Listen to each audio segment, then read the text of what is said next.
हाँ, शांत हो जाइए अब।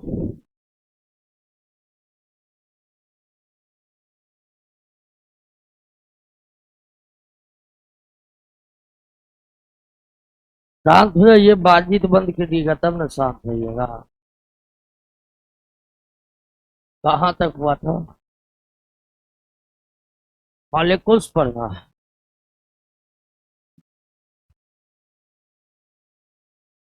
चलिए दोस्तों, ध्यान दीजिए कि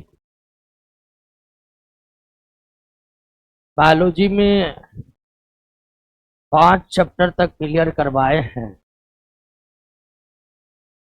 और सभी लोग 5 चैप्टर तक के ऑब्जेक्टिव को याद कर लिए हैं।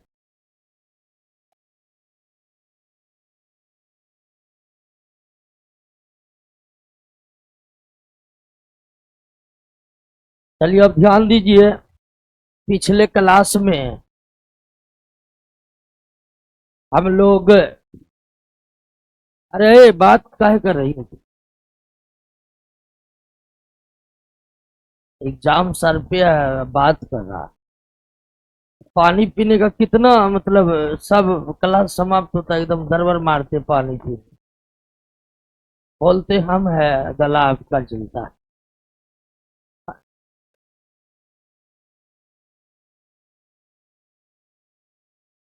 चलिए अब ध्यान दीजिए। तो बायोलॉजी के 5 और केमिस्ट्री का 1 चैप्टर समाप्त हुआ है। समाप्त हुआ है मतलब सारे सब चैप्टर के ऑब्जेक्टिव प्रश्न याद कर लिए है ना? एक भी भूलिएगा वही आ जाएगा। बहुत गजब कंपटीशन, इसीलिए प्रत्येक क्वेश्चन याद करना पड़ता। दोस्तों, हम पिछले क्लास में परमाणु के बारे में पढ़े थे, ध्यान दीजिएगा। और परमाणु के बारे में पढ़े नहीं थी, पूरी समझ हमने विकसित कर ली थी कि परमाणु है क्या।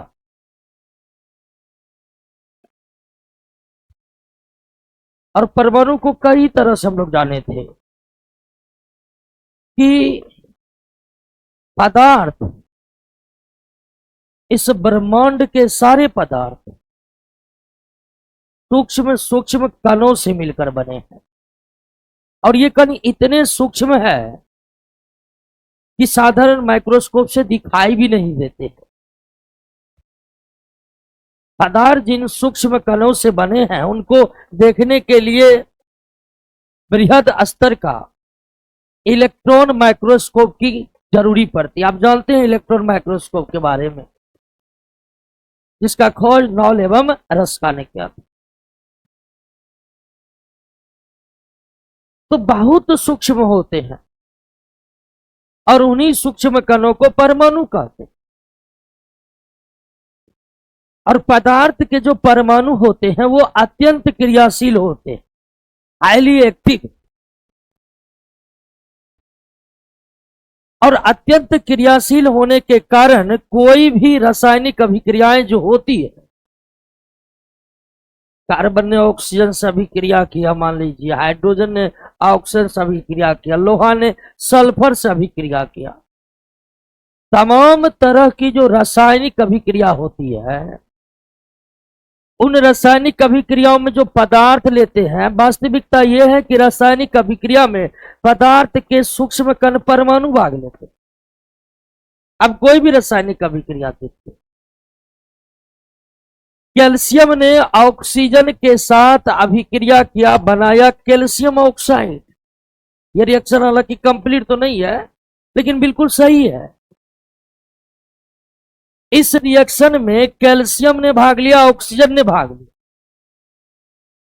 और फिर मिलकर बनाया कैल्शियम ऑक्साइड। तो ये जो रिएक्शन हो रहा है, वास्तव में इस रिएक्शन में कैल्शियम के तरफ से कैल्शियम के कौन भाग लिया, ऑक्सीजन के तरफ से ऑक्सीजन का कौन भाग लिया, और यही एटम फिर मिल करके कैल्शियम ऑक्साइड का क्या बनाया, मॉलिक्यूल्स बनाया। तो पदार्थ के सूक्ष्मतम कण जो अत्यंत क्रियाशील होते हैं एवं रासायनिक अभिक्रियाओं में भाग लेते हैं, उन्हीं सूक्ष्म कणों को क्या कहते हैं, एटम कहते हैं। और हर पदार्थ का एटम अलग अलग है, परंतु उसका शेप एक जैसा है। हर पदार्थ का परमाणु एक गोलीय कण है, परमाणु गोलाकार का होता।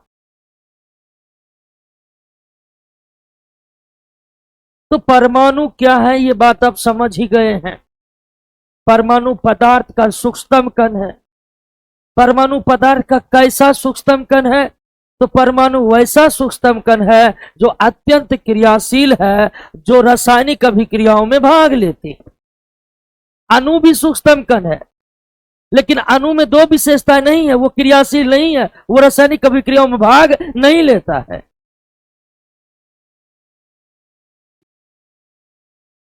तो आइए हम अब समझते हैं दोस्तों परमाणु पूरा समझ करके मॉलिक्यूल्स के बारे में। अणु के बारे में।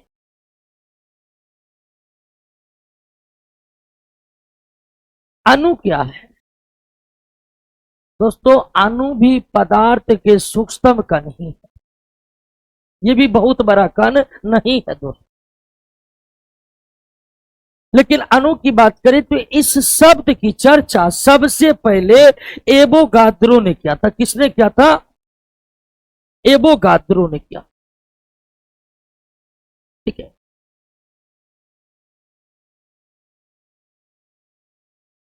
अणु शब्द की चर्चा सबसे पहले केमिस्ट्री के भीतर किसने की? एवोगाद्रो ने। ये वो वैज्ञानिक थे जो अणु शब्द लेकर आए। डाल्टन ने अपने एटॉमिक थ्योरी में परमाणु से अणु बनने की बात की चर्चा नहीं की थी। जॉन डाल्टन अपने एटॉमिक थ्योरी में परमाणुओं के बारे में बहुत बात की थी, लेकिन उन्होंने ये नहीं बताया था कि परमाणु से ही क्या बनते हैं, अणु बनते, इसकी चर्चा नहीं की थी। तो अणु शब्द की चर्चा सर्वप्रथम किसने की? एवोगाद्रो ने। और ये अणु क्या है दोस्तों? पदार्थ का। अणु भी क्या है? पदार्थ का सूक्ष्मतम कण। लेकिन ये ऐसा सूक्ष्मतम कण है जिसका निर्माण किससे होता है? परमाणु से होता है। अणु पदार्थ के ऐसे सूक्ष्मतम कण है जिसका निर्माण परमाणुओं से होता है। लेकिन परमाणु के तरह अणु रासायनिक अभिक्रिया में भाग नहीं लेते हैं। परमाणु के तरह अणु अत्यंत क्रियाशील नहीं होते, वो अस्थायी होते हैं। तो अणु पदार्थ के सूक्ष्मतम कण है और अणु पदार्थ के ऐसे सूक्ष्मतम कण है जिसका निर्माण परमाणुओं के द्वारा होता है। अब आप कहिएगा कि परमाणुओं के द्वारा अणु का निर्माण कब होता है? तो जब जब रासायनिक अभिक्रियाएं होती है, जब जब रासायनिक अभिक्रिया होती है, तब तब उसमें परमाणु भाग लेकर क्या बनाते हैं दोस्तों? अणु बनाते हैं। सोडियम की अभिक्रिया क्लोरीन से हुई, सोडियम की अभिक्रिया क्लोरीन से हुई और इस अभिक्रिया के बाद बना सोडियम क्लोराइड। इस अभिक्रिया में भाग ले रहा है दोस्तों, कौन भाग ले रहा है? सोडियम भाग ले रहा है। कौन भाग ले रहा है? और Na वास्तव में सोडियम के क्या रिप्रेजेंट कर रहा है दोस्तों? एटम को। लेकिन ये Cl2 है, ये एटम नहीं है, ये मॉलिक्यूल्स है। और ये वो मॉलिक्यूल्स है, यानी ये वो अणु है जो कितने परमाणु से बने हैं? 2 परमाणु से बने हैं। जब रासायनिक अभिक्रिया होगी तब ये दोनों एक दूसरे से अलग होकर पहले क्या बनाएंगे? एटम बनाएंगे। और उसके बाद ये एटम मिलकर के क्या बनाएंगे? मॉलिक्यूल्स बनाएंगे। किसका? NaCl का। तो अणु पदार्थ के सूक्ष्मतम कण है। अणु पदार्थ के ऐसे सूक्ष्मतम कण हैं जो किनसे बने हैं? परमाणु से बने। और परमाणु अणु तब बनाते हैं जब क्या होती है? रासायनिक अभिक्रिया होती है। और रासायनिक अभिक्रिया में परमाणु क्या करते हैं? भाग लेते हैं। परमाणु क्या करते हैं? अब फिर आपस में जुटकर क्या बनाते हैं? और आपस में जुटते कैसे हैं ये भी समझिए। परमाणु को आपस में जोड़ने का काम बाउंड करता है, बंधन करता है।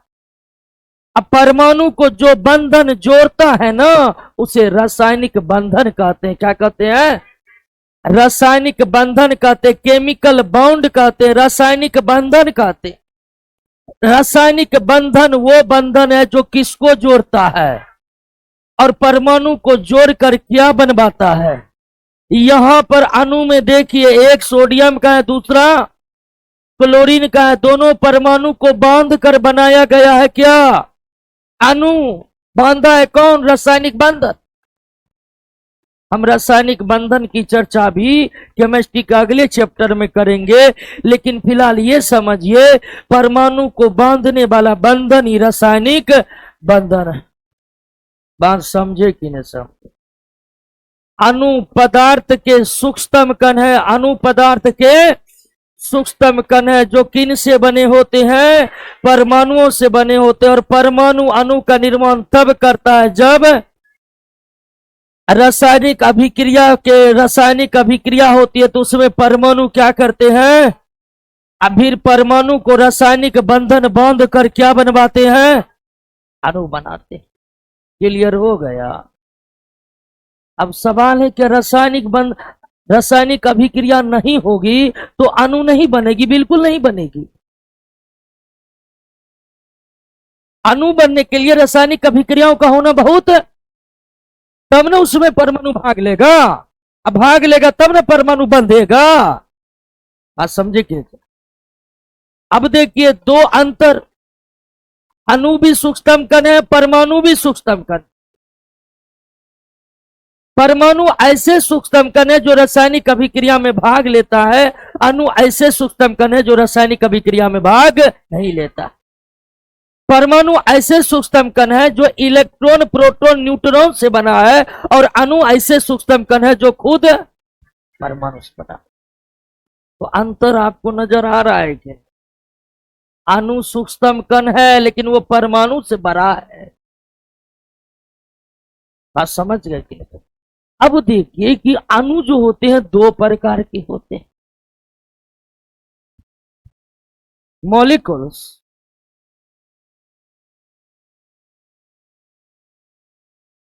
अणु कितने प्रकार के होते हैं? दो प्रकार के होते हैं। अणु दो प्रकार के होते हैं। एक होते हैं तत्व के अणु, एक होते हैं तत्व के अणु, और दूसरी होते हैं यौगिक के अणु। यौगिक के अणु इसका पहचान करना बहुत आसान है।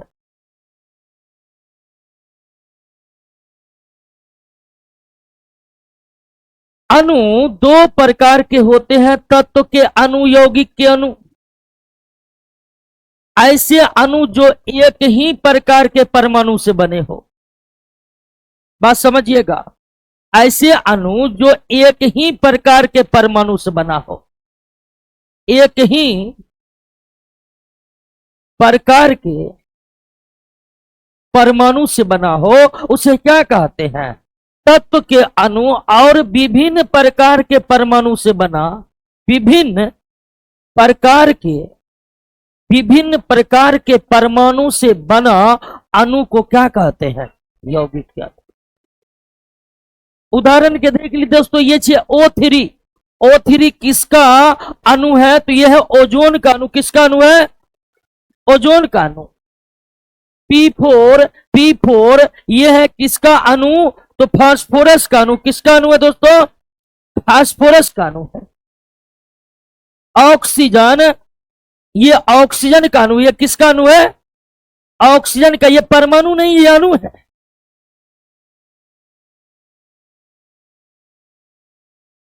उसी तरह हाइड्रोजन H2 ये अणु है, लेकिन ये हाइड्रोजन के अणु। और हाइड्रोजन क्या है? तत्व है। बात समझ रहे हैं ना? ऐसे अणु जो एक ही प्रकार के परमाणु से बने हैं, वो किसके अणु हैं? तत्व के अणु हैं। ओजोन ऑक्सीजन के 3 परमाणु से बना है, और तीनों परमाणु ऑक्सीजन के ही हैं। P4 इसमें चारों परमाणु फास्फोरस के ही है, किसी और तरह का परमाणु है? तो ऐसे अणु जो एक ही प्रकार के परमाणु से बने हो, वो निश्चित ही किसके अणु हैं? तत्व के अणु हैं। ऑक्सीजन तत्व हैं, हाइड्रोजन तत्व हैं, ओजोन भी तत्व हैं, फास्फोरस भी तत्व हैं, क्योंकि इसके अणु एक ही तरह के परमाणु से बने हैं। और अगर अणु विभिन्न प्रकार के परमाणु से बने हो, जैसे कि ये है अमोनिया के अणु, ये है अमोनिया के अणु, और अमोनिया के इस अणु में कुल 4 परमाणु है, लेकिन 4 परमाणु में 2 प्रकार के परमाणु है कि नहीं है? एक नाइट्रोजन के परमाणु है, 3 हाइड्रोजन के परमाणु, 1 नाइट्रोजन के परमाणु और 3 हाइड्रोजन के परमाणु मिलकर बना रहे हैं अमोनिया के अणु। निश्चित ही अमोनिया क्या है? यौगिक। बात समझ गए दोस्तों? कार्बन डाइऑक्साइड क्या है? तो कार्बन डाइऑक्साइड यौगिक है, और ये अणु किसके अणु है? यौगिक के अणु है। किस यौगिक के अणु है? कार्बन डाइऑक्साइड के अणु। तो अणु 2 तरह के हो सकते हैं, एक ही तरह के परमाणुओं से बना और भिन्न भिन्न तरह के परमाणुओं से बना। अणु कितने प्रकार के हो सकते हैं? 2 प्रकार के हो सकते हैं, एक ही प्रकार के अणुओं से बना और भिन्न भिन्न प्रकार के परमाणु से बना। एक ही प्रकार के परमाणु से बना अणु किसका अणु है? आपसे सवाल पूछ दिया कि तत्व के अणु कैसे होते हैं, तो वे एक ही तरह के परमाणुओं से बने होते हैं। यौगिक के अणु कैसे होते हैं? तो भिन्न भिन्न यौगिक के अणु भिन्न भिन्न प्रकार के परमाणुओं से बने होते हैं, या यौगिक के अणु एक से अधिक प्रकार के परमाणुओं से बने होते हैं। बात समझ गए? क्लियर हो गया? कोई दिक्कत नहीं। अब आइए दोस्तों, हम समझते हैं एक और महत्वपूर्ण टर्म को, और इसका नाम है एटॉमिसिटी।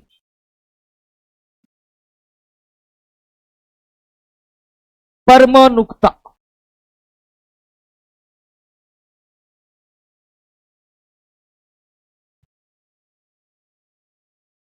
अब समझना है कि परमाणुकता क्या है, एटॉमिसिटी क्या है।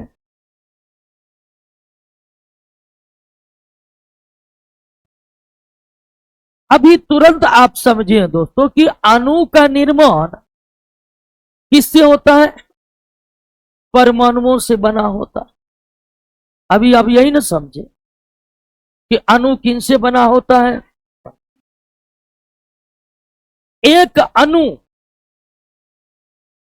जितने परमाणुओं से बना होता है, एक अणु जितने परमाणुओं से बना होता है, उसे हम अणु की परमाणुकता कहते हैं, उसे हम उस मॉलिक्यूल्स की एटॉमिसिटी कहते हैं।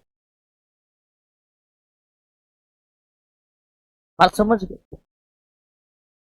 एक अणु जितने परमाणुओं से बना है, एक अणु जितने परमाणुओं से बना है, उसे ही हम अणु की परमाणुकता कहते हैं। उदाहरण से समझिए, यह है फास्फोरस के अणु। यह फास्फोरस के परमाणु नहीं है, यह अणु है। परमाणु तो केवल एक परमाणु को तो संकेत से दिखाए जाते हैं, यह तो सूत्र हो गया एक प्रकार। P4 अणु है, परमाणु। अणु में बिल्कुल नंबर लग गया तो मतलब एक से अधिक परमाणु हो गया। एक से अधिक परमाणु है तो वो परमाणु मिला हुआ है। अब परमाणु मिला हुआ है तो मिलकर क्या हुआ है? अणु। ये अणु है। और इस अणु में फास्फोरस के कितने परमाणु? तो अगर आपसे पूछ दे परीक्षा की फास्फोरस की परमाणुकता कितनी होती है? 4 होती है। ऑक्सीजन की परमाणुकता कितनी होती है? 2 होती है। ओजोन की परमाणुकता कितनी होती है? 3 होती है। सोडियम क्लोराइड की परमाणुकता कितनी है? सोडियम क्लोराइड की परमाणुकता कितनी है? 2 है, 1 2 है। सल्फर डाइऑक्साइड की परमाणुकता कितनी है? 3 है। अमोनिया की परमाणुकता कितनी है? 4 है। Sulphuric acid H2SO4, sulphuric acid की परमाणुकता कितनी है? कितनी है? 4 1 5 2।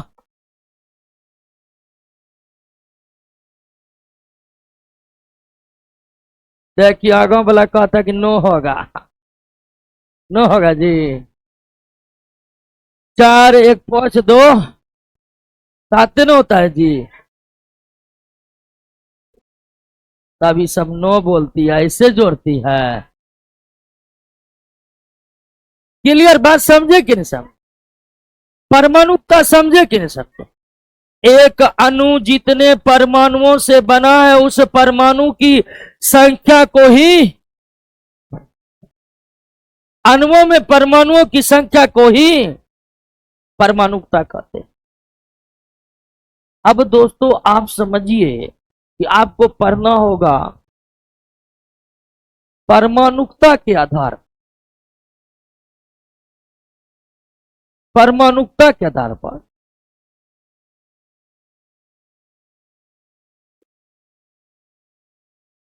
के आधार पर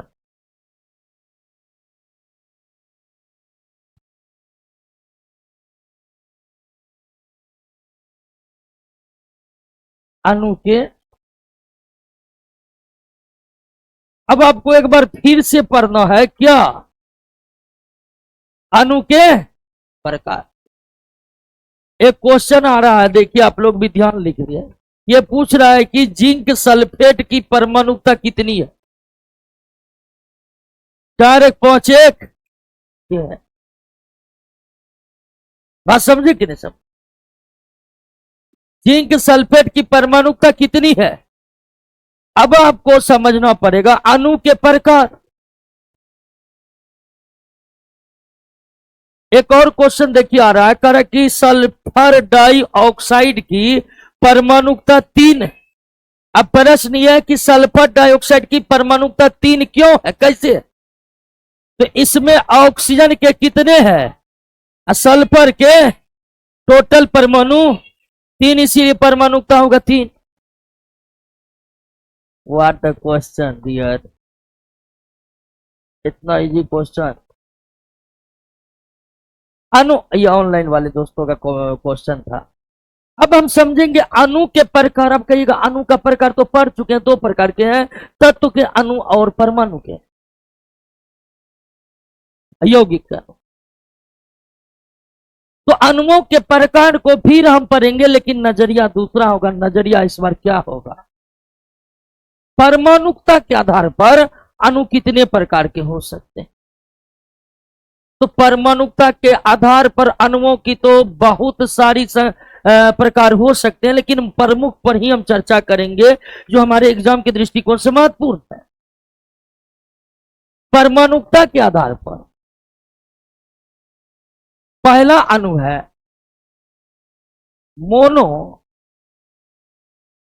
मोनोएटॉमिक।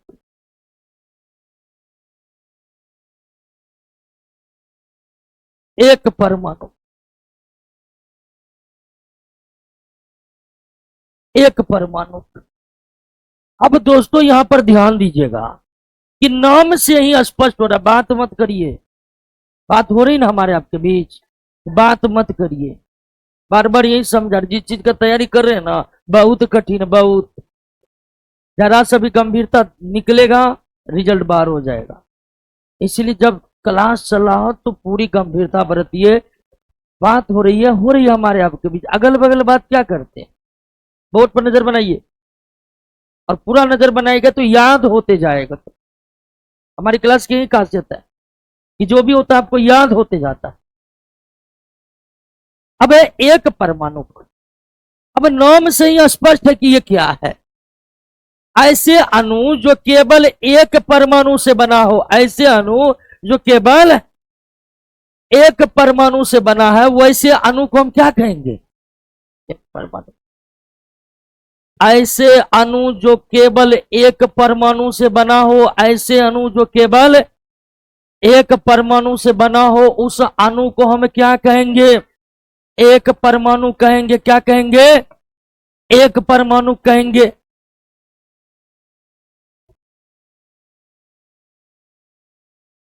अब सवाल आपके मन में यह आता होगा कि हम तो पहले ही पढ़ चुके कि अणु का निर्माण परमाणुओं से होता है। अब जब अणु का निर्माण परमाणुओं से होगा तो अणु बनाने के लिए कम से कम चाहिए तो कितने परमाणु? दो तो चाहिए ही चाहिए। लेकिन दोस्तों, इस प्रकृति में कई ऐसे तत्व के परमाणु हैं जो परमाणु की भी भूमिका में रहते हैं और उसके साथ साथ अणु की भी भूमिका में रहते हैं। उदाहरण के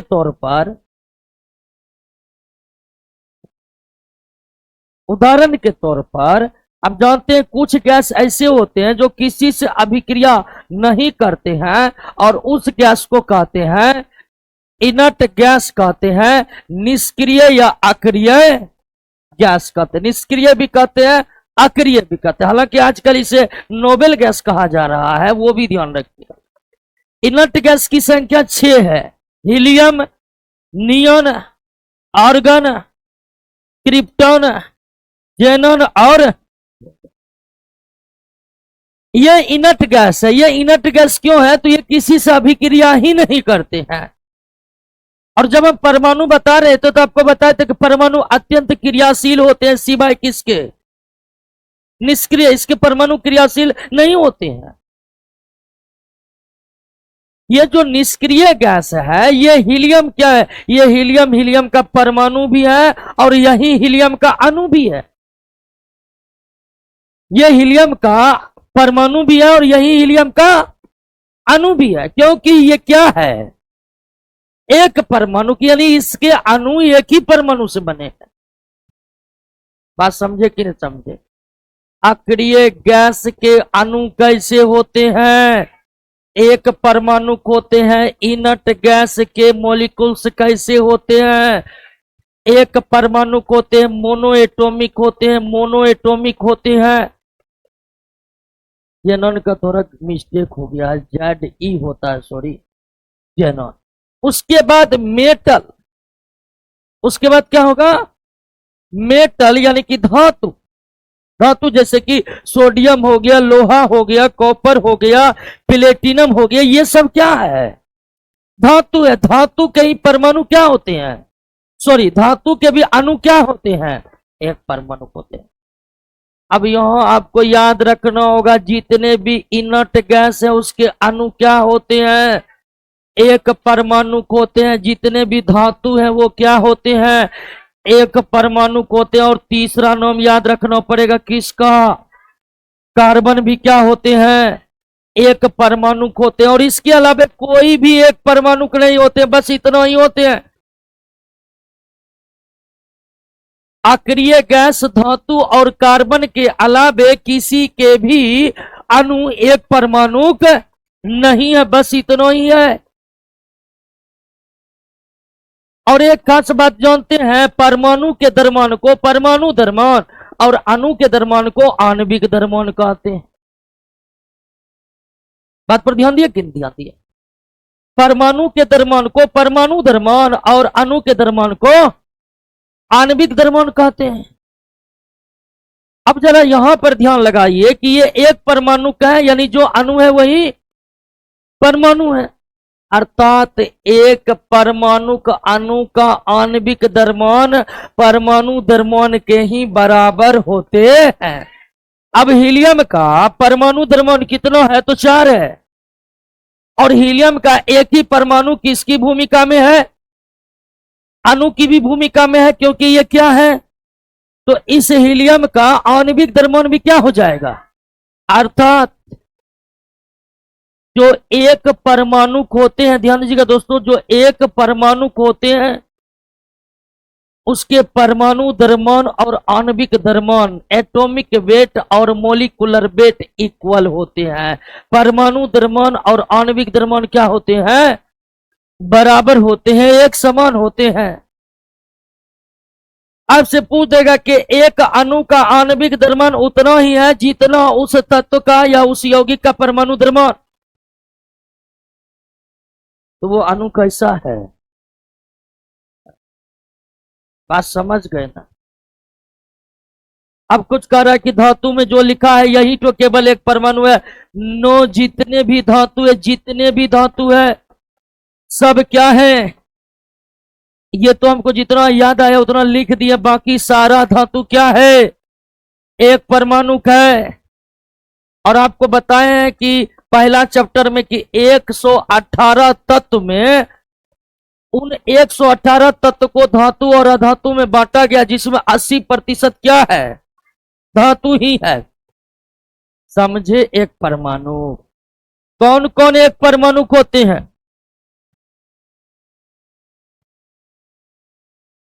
क्लियर हो गया?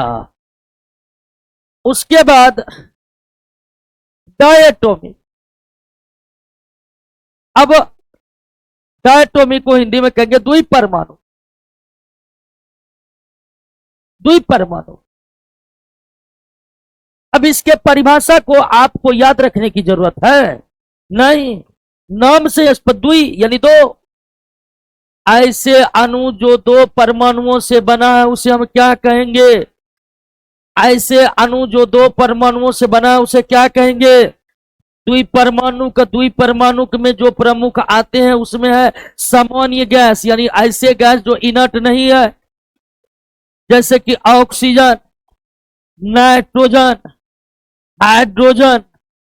ऑक्सीजन, नाइट्रोजन और हाइड्रोजन ये सब कैसे गैस है? सामान्य गैस है। और ये द्विपरमाणु के ये सब क्या है?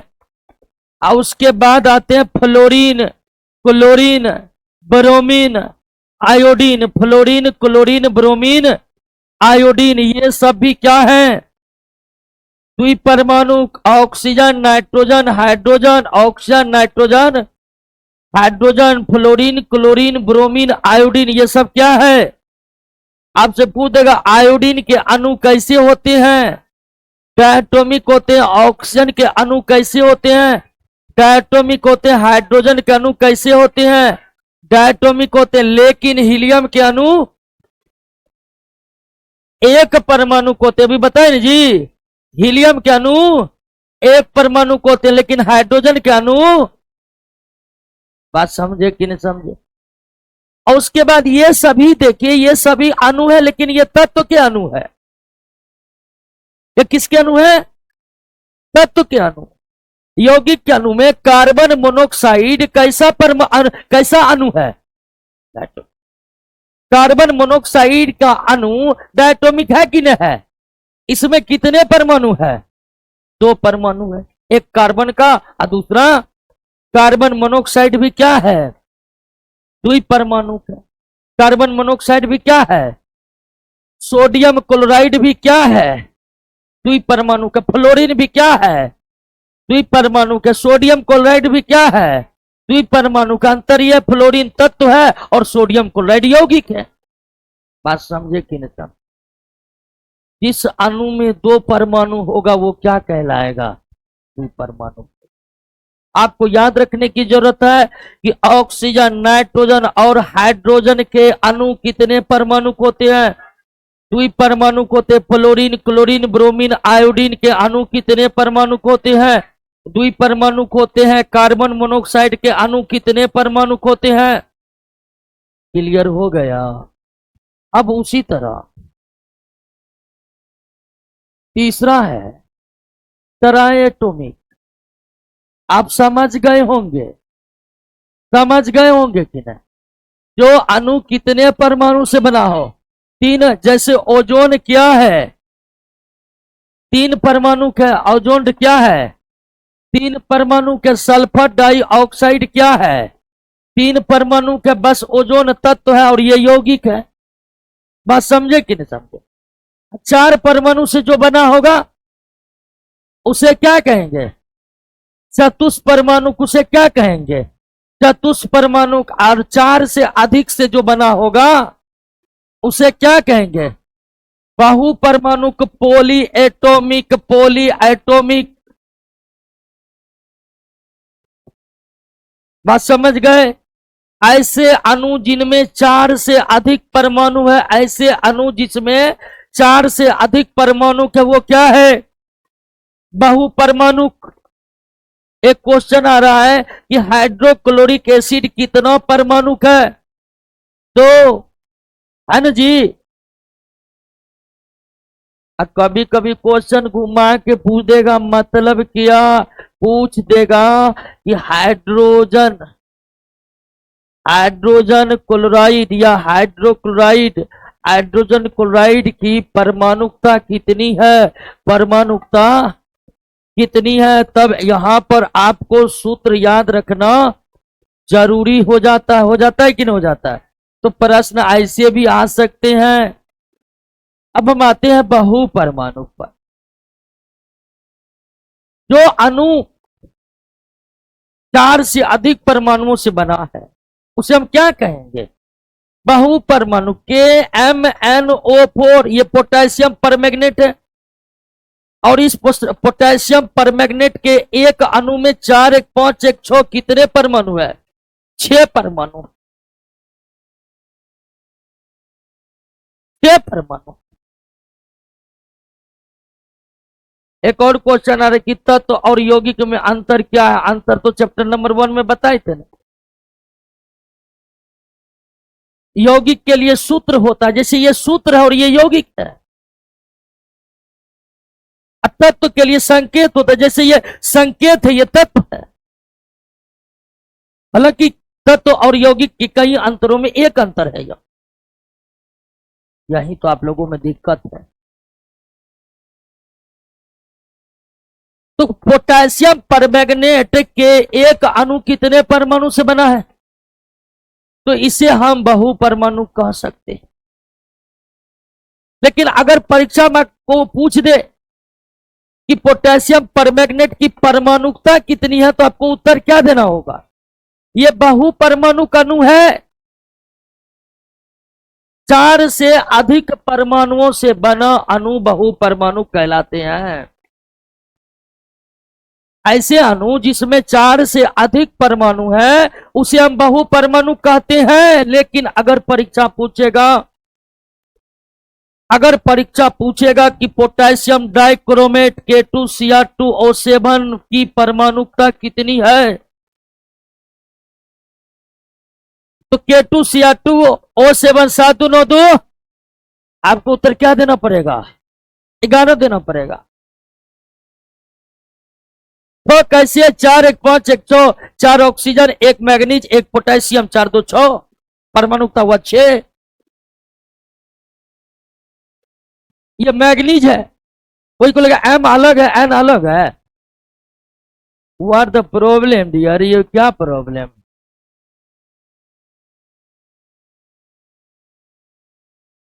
Any problem? समझे कि नहीं समझे? अब दोस्तों आपने अणु समझ लिया, आपने परमाणु भी समझ लिया, और आप इतना समझ गए हैं कि दूसरों को समझा सकते।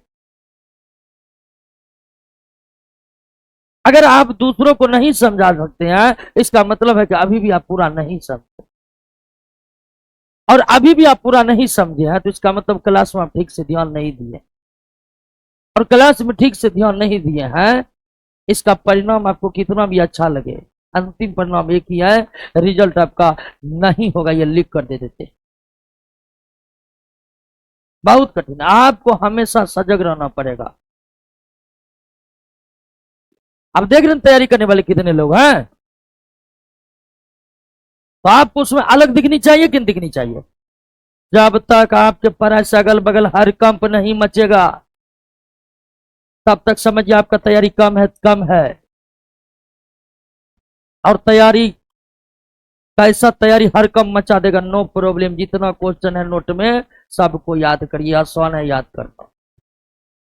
वो नहीं हो रहा है इसलिए कि आप बैठ कर याद नहीं कर, इसलिए नहीं हो रहा है, दूसरा कोई कारण नहीं है। आइए, हमने परमाणु को भी समझ लिए, और हमने अणु को भी समझ,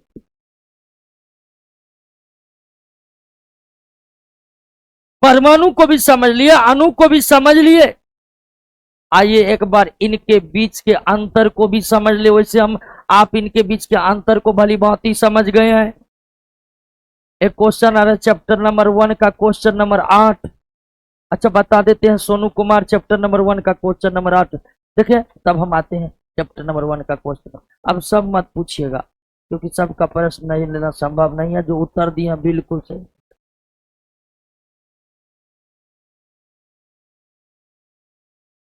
8 का आंसर होगा बी। 8 का आंसर होगा बी। 8 का आंसर होगा बी। तो परमाणु और अणु, सबसे पहले इन दोनों में समानता यह है कि ये भी पदार्थ के सूक्ष्म कण और ये भी पदार्थ के सूक्ष्म कण। इस सूक्ष्म कण को सबसे पहले लाया जॉन डाल्टन ने और इसका उपयोग किया सबसे पहले एवोगाद्रो ने। अब सिर्फ देखिए, याद करिए। तीसरा कि यह रासायनिक अभिक्रिया में भाग लेता, यह रासायनिक अभिक्रिया में भाग लेता है जबकि यह रासायनिक अभिक्रिया में भाग नहीं लेता है।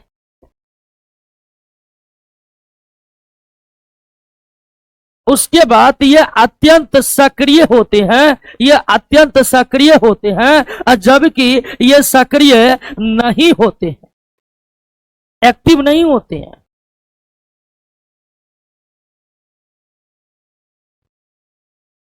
उसके बाद सभी का परमाणु एक ही आकार का होता है और वो आकार है कैसा? गोलीय आकार है। वो आकार है कैसा दोस्तों? गोलीय आकार है। लेकिन सभी अणु गोलाकार नहीं होते हैं। अणु भिन्न भिन्न संरचना की होती है। अणु भिन्न भिन्न संरचना की होती है।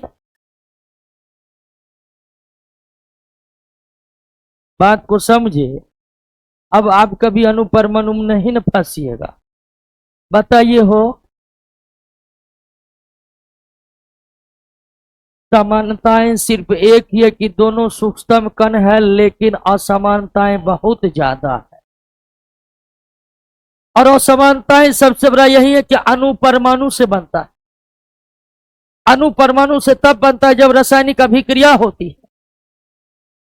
रासायनिक अभिक्रिया में परमाणु भाग लेते हैं, फिर परमाणु आपस में रासायनिक बंधनों के द्वारा बंध करके क्या बनाते हैं? अणु बनाते हैं। आपने अणु समझ लिया, आपने परमाणु भी समझ लिया। आइए एक और पार्टिकल को समझाते हैं, और इस पार्टिकल का नाम है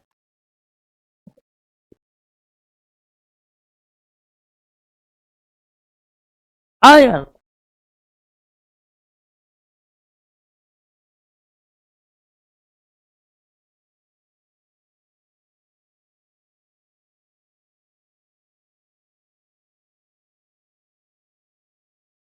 आयन क्या है? आयन को समझने के लिए आपको थोड़ा यह समझ लेना पड़ेगा कि परमाणु इलेक्ट्रॉन, प्रोटॉन और न्यूट्रॉन के बने होते हैं। और इलेक्ट्रॉन पर होता है माइनस आवेश, प्रोटॉन पर प्लस आवेश, न्यूट्रॉन पर आवेश नहीं होता। और परमाणु में जितना भी इलेक्ट्रॉन होते हैं, परमाणु में जितना इलेक्ट्रॉन होते हैं उतना ही परमाणु में प्रोटॉन होते हैं। बात समझे? समझे कि नहीं समझे? समझ गए तो फिर से समझिए कि इलेक्ट्रॉन पर माइनस, इस पर प्लस और इस पर, और एक परमाणु में जितना इलेक्ट्रॉन होते हैं उतना ही प्रोटॉन होते हैं। आगे हम पढ़ेंगे दूसरा चैप्टर केमिस्ट्री, सॉरी तीसरा जो है वो एटॉमिक स्ट्रक्चर वाला चैप्टर।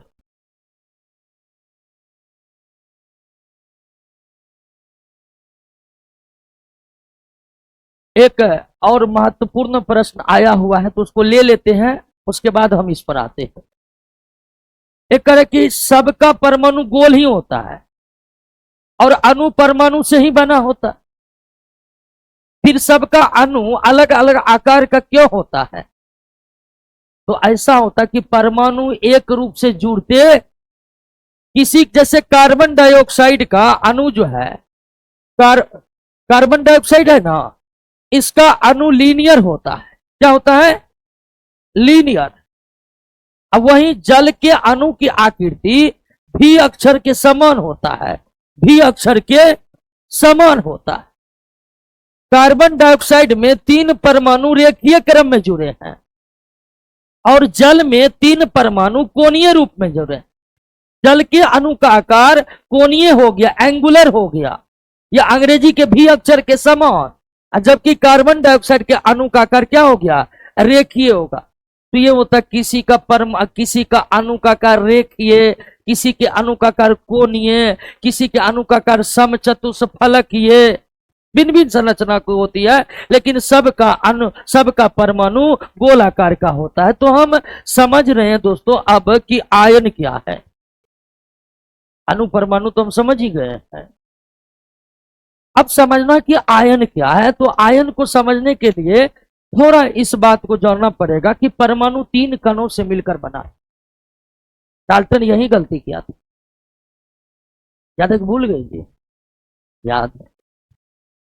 परमाणु 3 मूल कणों से बना है, इलेक्ट्रॉन, प्रोटॉन और न्यूट्रॉन।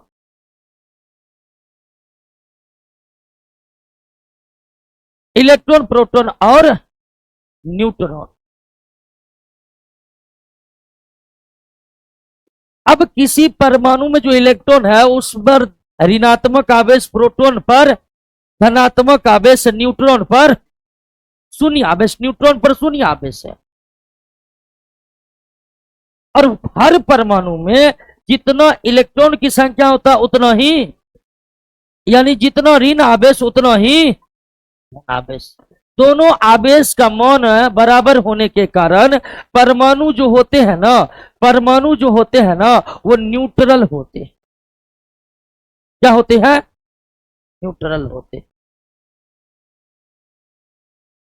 न्यूट्रल होने का मतलब ये नहीं कि वो एक्टिव नहीं है, ध्यान रखिएगा।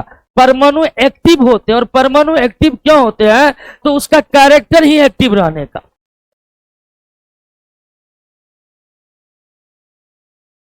लेकिन परमाणु पर नेट चार्ज कितना होता है? 0, क्योंकि जितना प्लस उतना ही minus, total equal to 0। Plus जितना रहेगा उतना ही माइनस, तो बराबर क्या हो जाएगा? तो परमाणु पर कोई आवेश नहीं होते हैं, परमाणु क्या होते हैं?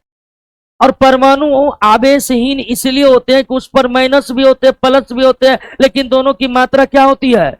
समान होती है। इसलिए परमाणु क्या होती है? उदासीन होते हैं। लेकिन परमाणु उदासीन होते हैं मतलब इस पर नेट चार्ज 0 होता है, लेकिन परमाणु बहुत एक्टिव होते हैं, जिसके कारण वो रासायनिक अभिक्रिया में भाग लेते हैं। रासायनिक अभिक्रिया में भाग लेने के लिए चार्ज का कोई महत्व नहीं है कि परमाणु पर कितना चार्ज है या नहीं है।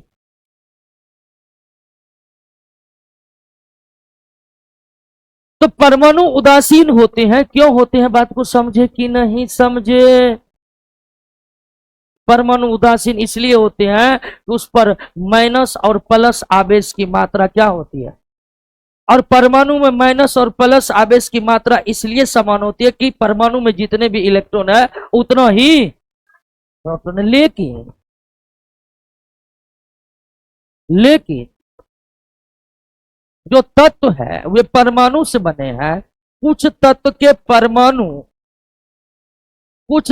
परमाणु में इलेक्ट्रॉन त्याग करने का गुण होता है, और ऐसे तत्व को क्या कहते हैं? और कुछ तत्व ऐसे हैं जिसमें परमाणु में, कुछ तत्व के परमाणु में इलेक्ट्रॉन ग्रहण करने की गुण होते हैं, और ये किसके परमाणु में होते हैं? अधातु, नॉन मेटल। यानी परमाणु जो 3 मूलकण से बने हैं उसमें एक मूलकण कौन? इलेक्ट्रॉन। इसमें क्षमता कि परमाणु के बाहर भी निकल सकते हैं। अब बाहर का इलेक्ट्रॉन परमाणु के अंदर भी जा सकते हैं, यानी कई परमाणु में इलेक्ट्रॉन त्याग करने का गुण है और कई परमाणु में इलेक्ट्रॉन ग्रहण करने का गुण है। किनके परमाणु में इलेक्ट्रॉन त्याग करने का गुण है और किसके परमाणु में ग्रहण करने का गुण है? अधातु। और जैसे सोडियम है, ये क्या है? धातु। और सोडियम के धातु का ये परमाणु ये क्या है?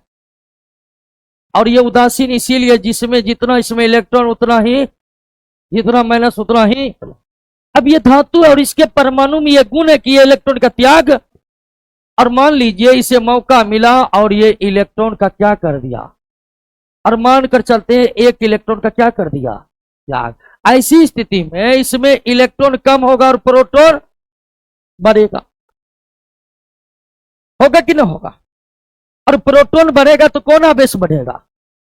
और धन आवेश बढ़ेगा तो ये न्यूट्रल नहीं रहकर ये आवेशित हो जाएगा। क्या हो जाएगा? आवेशित हो जाएगा। उसी तरह क्लोरीन अधातु है। क्लोरीन क्या है? अधातु है। और ये मान लीजिए एक इलेक्ट्रॉन का क्या कर लिया? ग्रहण कर लिया। एक इलेक्ट्रॉन का क्या कर लिया? ग्रहण कर लेगा। तो एक इलेक्ट्रॉन को अगर ये ग्रहण कर लिया तो क्लोरीन में इलेक्ट्रॉन बढ़ेगा, प्रोटॉन, और इलेक्ट्रॉन बढ़ेगा तो माइनस आवेश बढ़ेगा, और इस क्लोरीन के परमाणु पर आ जाएगा आवेश माइनस। बात समझे कि? जब कोई परमाणु इलेक्ट्रॉन का त्याग करता है या इलेक्ट्रॉन को ग्रहण करता है तो वह परमाणु उदासीन नहीं रहता है, बल्कि उस परमाणु पर आवेश उत्पन्न हो जाते, उस परमाणु पर आवेश उत्पन्न हो जाते हैं। और जब परमाणु पर आवेश उत्पन्न हो जाते हैं तो उसी आवेशित परमाणु को परमाणु न कहकर क्या कहते हैं? आयन कहते हैं। Na एक परमाणु है, लेकिन Na प्लस परमाणु नहीं बल्कि आयन है। क्लोरीन Cl परमाणु है, लेकिन Cl माइनस आयन है। बात समझे कि नहीं समझे? आवेशित परमाणु को ही क्या कहते हैं? आयन कहते हैं। आवेशित परमाणु को ही क्या कहते हैं? और अगर इलेक्ट्रॉन का त्याग होगा तो धन आयन बनेगा, और इलेक्ट्रॉन का ग्रहण होगा तो, यानी आयन भी कितने तरह के? धन आयन और ऋण आयन। बात समझे कि नहीं समझे? और ये समझिए कि धन आयन केवल धातु बनाते हैं, ऋण आयन केवल अधातु बनाते हैं।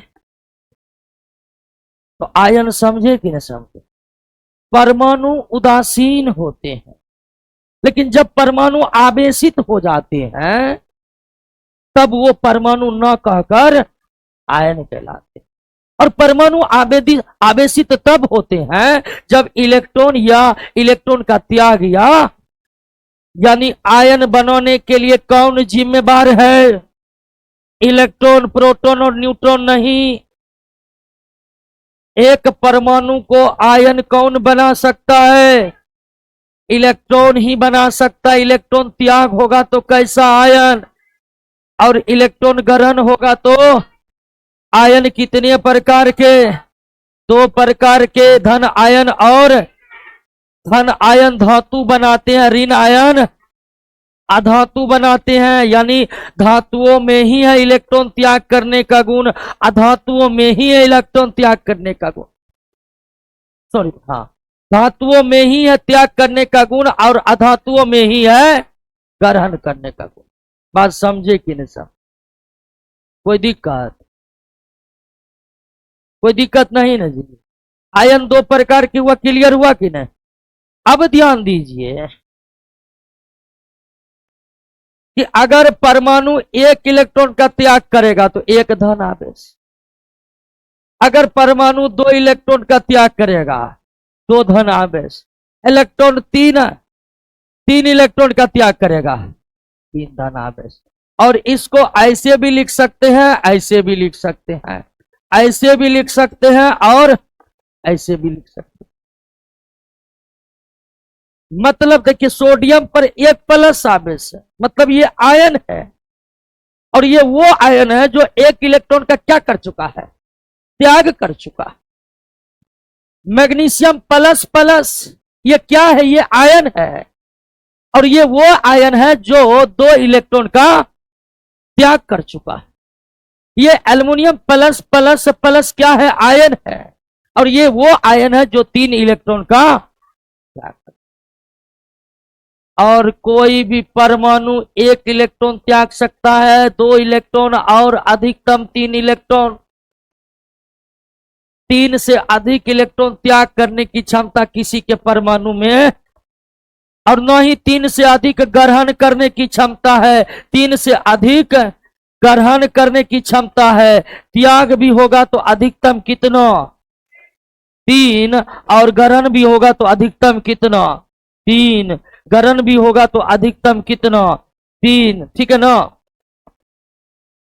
तो अगर ग्रहण होगा तो माइनस आवेश, और सॉरी हाँ माइनस आवेश, त्याग होगा तो, अब देखिए Cl माइनस क्या है, आयन है, और ये वो आयन है जो 1 इलेक्ट्रॉन को ग्रहण कर चुका है। ये वो आयन है जो 2 इलेक्ट्रॉन को ग्रहण कर चुका है। ये वो आयन है जो 3 इलेक्ट्रॉन को ग्रहण कर चुका है। प्लस है तो त्यागा गया इलेक्ट्रॉन, माइनस है तो त्यागेगा, धातु ग्रहण करेगा, अधातु सल्फर अधातु है। बात समझ गए कि आयन समझे कि नहीं समझे? आयन कौन सा कण बना देता है परमाणु को, इलेक्ट्रॉन। आयन कौन सा कण बना देता है, समझे, अणु समझे, परमाणु समझे, आयन समझे। आवेशित परमाणु को भी क्या कहते हैं, आवेश के आधार,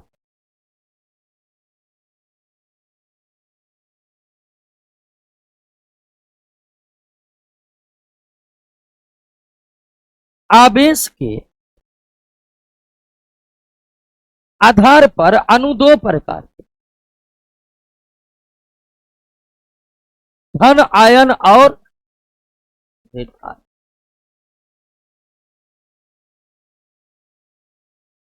बात समझे कैसे? आवेश के आधार पर आयन कितने प्रकार के, 2 प्रकार के, धन आयन और ऋण आयन। लेकिन परमाणुओं के संख्या के आधार पर, परमाणुओं के संख्या के आधार पर आयन 2 प्रकार, एक सिंपल आयन और दूसरा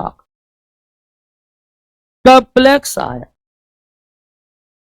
सरल आयन और संयुक्त आयन।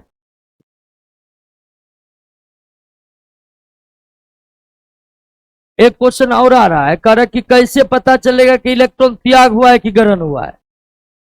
तो आयन पर धन आवेश है तो त्याग हुआ है, ऋण आवेश है तो दैट इज सिंपल, ऋण आवेश है तो ग्रहण हुआ है। आवेश के आधार पर आयन कितने प्रकार के, 2 प्रकार। और परमाणुओं की संख्या के आधार पर भी आयन कितने प्रकार, सिंपल आयन और, अब यही समझना कि सिंपल आयन क्या है और कॉम्प्लेक्स आयन क्या है।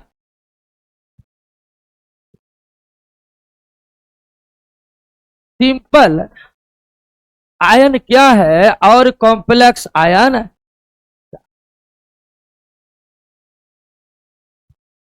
एक ही प्रकार के परमाणुओं से बना आयन को, जैसे sodium, chlorine, oxygen, phosphorus, oxygen या फास्फोरस कैसे आयन है?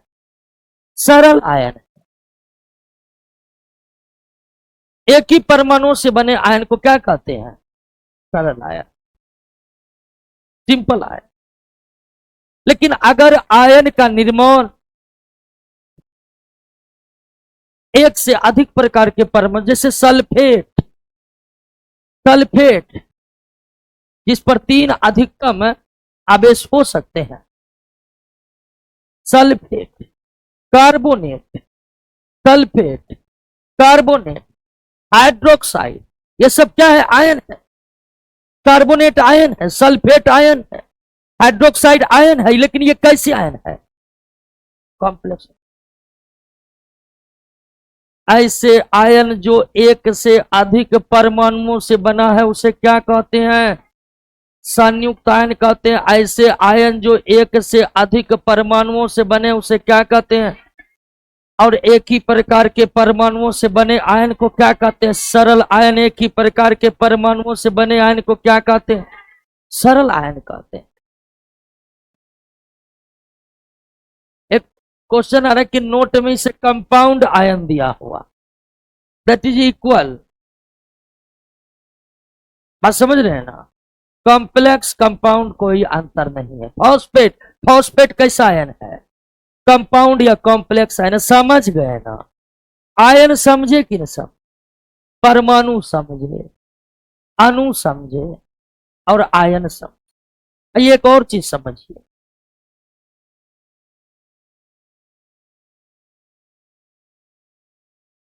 वैलेंस,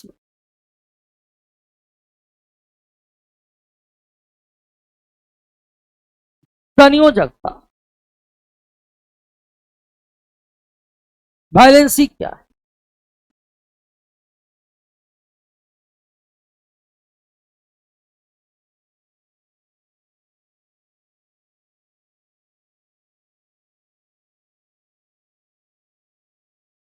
आप ये तो जान गए कि परमाणु अत्यंत ही क्रियाशील होते हैं।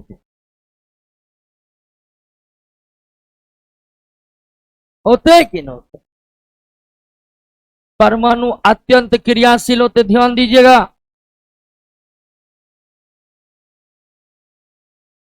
परमाणु अत्यंत क्रियाशील होते हैं और परमाणु अत्यंत क्रियाशील होने के कारण ही रासायनिक अभिक्रिया में भाग, और रासायनिक अभिक्रिया में भाग लेने के कारण, भाग लेते हैं जिसके कारण एक परमाणु दूसरे परमाणु से, एक परमाणु दूसरे परमाणु से करते हैं क्या दोस्तों?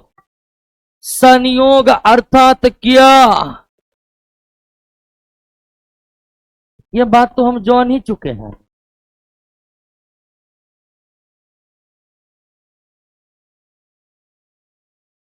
परमाणु अत्यंत क्रियाशील होते हैं जिसके कारण रासायनिक अभिक्रिया में भाग लेते हैं और एक परमाणु दूसरे से क्या करते हैं?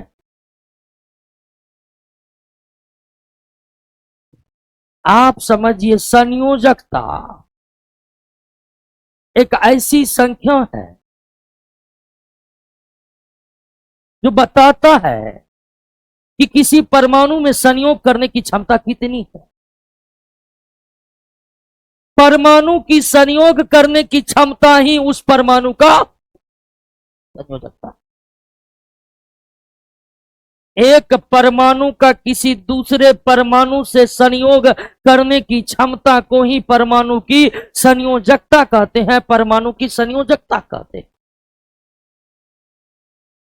एक परमाणु का दूसरे परमाणु से संयोग करने की क्षमता ही उस परमाणु की क्या कहलाती है? संयोजकता कहलाती है, वैलेंसी कहलाती है।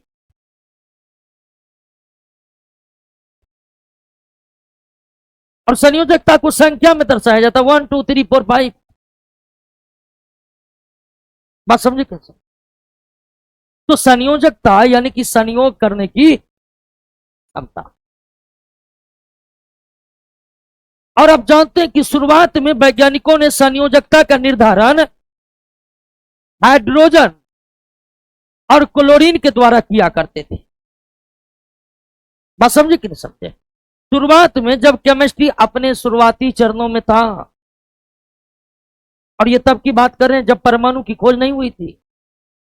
क्या परमाणु की खोज होने के बाद केमिस्ट्री का विकास हुआ? नहीं, उससे पहले भी केमिस्ट्री विकसित थे। इसलिए हम बात करें कि केमिस्ट्री के शुरुआती चरणों में लोगों को संयोजकता का ज्ञान था, लेकिन सही स्वरूप में नहीं। शुरुआत में संयोजकता का मापन किसके आधार पर होता था? हाइड्रोजन और क्लोरीन के। हाइड्रोजन और क्लोरीन के परमाणु के आधार पर ही अन्य सारे तत्व के परमाणु की संयोजकता को निर्धारित किया जाता था। और रसायनविदों ने उस समय मान लिया था कि हाइड्रोजन की जो संयोजकता है वो एक है, और क्लोरीन की भी संयोजकता कितनी है? एक है। और किसी तत्व की संयोजकता इसी दोनों परमाणु के संयोजकता को ध्यान में रखकर दिया जाता था। उदाहरण के लिए सोडियम की संयोजकता कितनी है? तो हाइड्रोजन के बराबर या क्लोरीन के बराबर। ऑक्सीजन की संयोजकता कितनी है? तो हाइड्रोजन का 2 गुना। मैग्नीशियम की संयोजकता कितनी है? हाइड्रोजन का 2 गुना। फास्फोरस की संयोजकता कितनी है? हाइड्रोजन का 3 गुना, अथवा क्लोरीन का 3 गुना। तो शुरुआत में संयोजकता इसी तरह से बताए जाते थे। रसायन शास्त्र के विकास के शुरुआती चरणों में किसी परमाणु की संयोजकता हाइड्रोजन और क्लोरीन के परमाणुओं के सापेक्ष ही बताए जाते थे। लेकिन जैसे जैसे पदार्थ के सूक्ष्म कण परमाणुओं का पता चला, फिर उस परमाणुओं के संरचना का पता चला, तो वर्तमान समय में किसी परमाणु की संयोजकता, किसी परमाणु के संयोजकता फिक्स होती है किससे? इलेक्ट्रॉन। और इलेक्ट्रॉन की व्यवस्था जानने के लिए आपको जानना पड़ेगा इलेक्ट्रॉनिक विन्यास। क्या जानना पड़ेगा? और इलेक्ट्रॉनिक विन्यास हम जानेंगे तब ही सही तरीके से जान पाएंगे किसको? यानी शुरुआत में हाइड्रोजन क्लोरीन के द्वारा संयोजकता तय किए जाते थे, लेकिन वर्तमान में किसी परमाणु की संयोजकता कौन तय करता है? तो जब तक इलेक्ट्रॉन को नहीं जानिएगा, संयोजकता के अर्थ को सही तरीके से आप नहीं जान पाइएगा। और इलेक्ट्रॉन जानने का मतलब है क्या जानना। लेकिन अभी हम इलेक्ट्रॉनिक विन्यास नहीं जानेंगे, क्योंकि इलेक्ट्रॉनिक विन्यास चैप्टर नंबर 3 में जानेंगे। लेकिन इलेक्ट्रॉनिक विन्यास नहीं जानेंगे फिर भी वैलेंसी जानेंगे। कैसे जानेंगे? तो दोस्तों रट लिया जाएगा। बात समझे कि नहीं समझे? जब आपको इलेक्ट्रॉनिक विन्यास हम पढ़ाएंगे 3रा चैप्टर में, और इलेक्ट्रॉनिक विन्यास जान जाइएगा ना तो चुटकी में जान जाएगा क्या? संयोजकता को निकाला कैसे जाता। लेकिन अभी हमें भिन्न भिन्न प्रमुख तत्व जो थे परीक्षा में जो लगभग पूछे जाते थे, उन सभी तत्वों की संयोजकता को हम आपके नोट में एक जगह कर दिए हैं। अब बस उसको क्या करना है? याद करना है। याद नहीं होगा तो आप जानते हैं कि क्या होगा। याद नहीं होगा तो क्या होगा? तो सीधे सीधे इफेक्ट रिजल्ट पर पड़ेगा। बहुत को बोलते नहीं याद कर लीजिएगा, तो समझता है वैसे बोला है, क्या याद करेंगे? याद नहीं होगा तो लिख कर दे रहे, कुछ नहीं होगा। तो याद तब होगा जब घर पर बैठकर सेल्फ स्टडी करिएगा। तो संयोजकता क्या है, समझे कि नहीं समझे? एक परमाणु का दूसरे परमाणु से संयोग करने की क्षमता ही उस परमाणु की संयोजकता कहलाती है। और यह संयोजकता वर्तमान में कौन तय करते हैं? और इलेक्ट्रॉन जानने के लिए इलेक्ट्रॉनिक विन्यास को जानना बहुत है। हम अगले चैप्टर में इलेक्ट्रॉनिक विन्यास को जानकर संयोजकता को बहुत कम समय में ही जान लेंगे। लेकिन फिलहाल आगे के टर्म को हम भली भांति समझे, इसके लिए प्रमुख तत्व के परमाणु का संयोजकता याद रखना बहुत। अब कुछ ऐसे भी तत्व हैं जिसके संयोजकता 2 होता, जैसे आयरन यानी लोहा की संयोजकता 2 भी होती है और कभी कभी 3 भी होती है, वो भी हम अलग कर दिए। तो किसकी संयोजकता 1 है, किसकी 2 है, किसकी 3 है, किसकी 1 से अधिक संयोजकता होती है। और प्रमुख आयन और खासकर संयुक्त आयन की संयोजकता कितनी होती है, वो भी आपके नोट में एक जगह दिया गया है। तो आप सारे संयोजकता को क्या कर लीजिएगा, याद बहुत जरूरी है। और जब आप सारे संयोजकता को याद कर लीजिएगा तो हमने रासायनिक संकेत पढ़ लिए है ना, तो आगे हम पढ़ेंगे क्या, लेकिन रासायनिक सूत्र के कॉन्सेप्ट को हम तब समझ पाएंगे ठीक से जब आप संयोजकता को एकदम रट्टा मार लीजिएगा ना। बिहार पुलिस बनना है ना। और आपको दोस्तों हम बता दें, साइंस में आपको जो पढ़ा रहे हैं ये केवल बिहार पुलिस में ही काम नहीं करेगा, सब में काम करेगा। This is salary in science. Every exam खुलेगा, एवरी एग्जाम। बात समझ रहे हैं ना। कोई ये आरोप नहीं लगा सकता कि बायोलॉजी के 5 चैप्टर जो पढ़े हैं उससे रेलवे का क्वेश्चन नहीं बनता, सब एग्जाम का क्वेश्चन बनेगा। बस जरूरी है आपके सेल्फ स्टडी का। सेल्फ स्टडी नहीं होगा कुछ नहीं होगा, कुछ नहीं। घर पर पढ़ते रहेगा दोस्तों। मिलते हैं अगले क्लास में, ठीक है ना। और हमारा क्लास बहुत अपसेंट हो जा रहा है, लेकिन आगे से कोई भी क्लास अपसेंट नहीं होगा आपको, ठीक है। और सिलेबस के लिए बिल्कुल टेंशन नहीं है, सब सिलेबस समय पर खत्म होगा, नो एनी प्रॉब्लम।